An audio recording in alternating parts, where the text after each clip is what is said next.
আসসালামু আলাইকুম। আশা করি সবাই ভালো আছেন। আমরা সবাই বাড়িতে খুদের পোয়া খাবো, সেই জন্য আজকে শাক উঠাতে যাচ্ছি।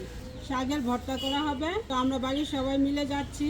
এই যে আমার বাইস্তা, আসসালামু আলাইকুম। এই যে আমার আরেকটা বাইস্তা, আসসালামু আলাইকুম। এটা আমার নাতি, আমার ভাবি, আসসালামু আলাইকুম। আরেকটা ভাবি, আসসালামু আলাইকুম। বাস্তি, আসসালামু আলাইকুম। ভাবি, আসসালামু আলাইকুম। বাস্তি, আসসালামু আলাইকুম। আমার ভাইয়ের বউ, আসসালামু আলাইকুম। আমার বাস্তি, আসসালামু আলাইকুম। সবাই মিলে যাচ্ছি শাক উঠাতে। বুনতে যাচ্ছি, বুনতে চাতে গান পার, তো সাথে থাকেন সবাই।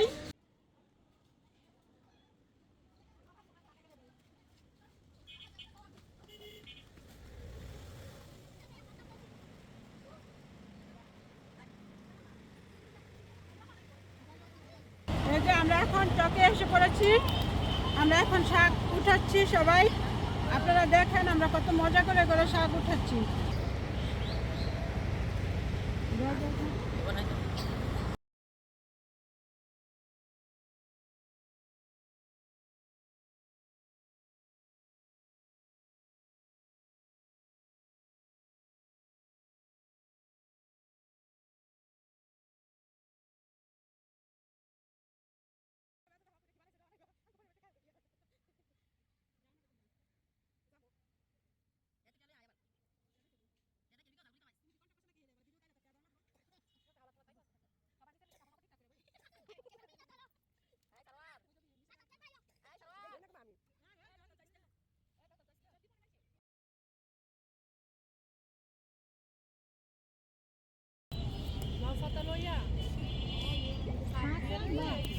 শাক না ভর্তা। এটা লোক এলো ভর্তা দিবি।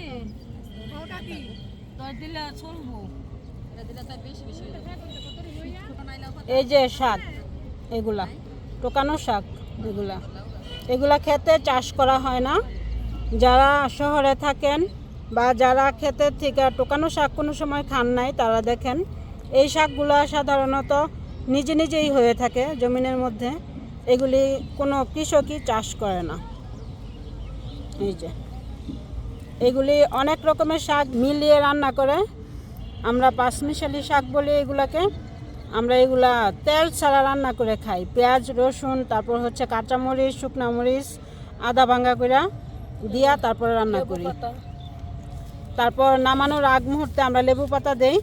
তো আমরা কালকে শাক ভর্তা করব, এই শাকের ভর্তা করব, আমরা শাক রান্না করব না। আমাদের শাক উঠানো শেষ, আমরা এখন বাড়িতে চলে যাচ্ছি। ভর্তা করব, সেই জন্য অল্প শাকই উঠাইছি। এই যে কালকে যে আমরা সবাই মিলে শাক উঠিয়েছিলাম, সেই শাকগুলো আমরা এখন সিদ্ধ করে নিব ভর্তা করার জন্য। শাকগুলো কিন্তু ভালো করে ধুয়ে নেওয়া হয়েছে, ওইটা অফ ক্যামেরাতে করা হয়েছে, আপনাদেরকে দেখানো হয়নি। একটু লবণ দিয়ে দিচ্ছি।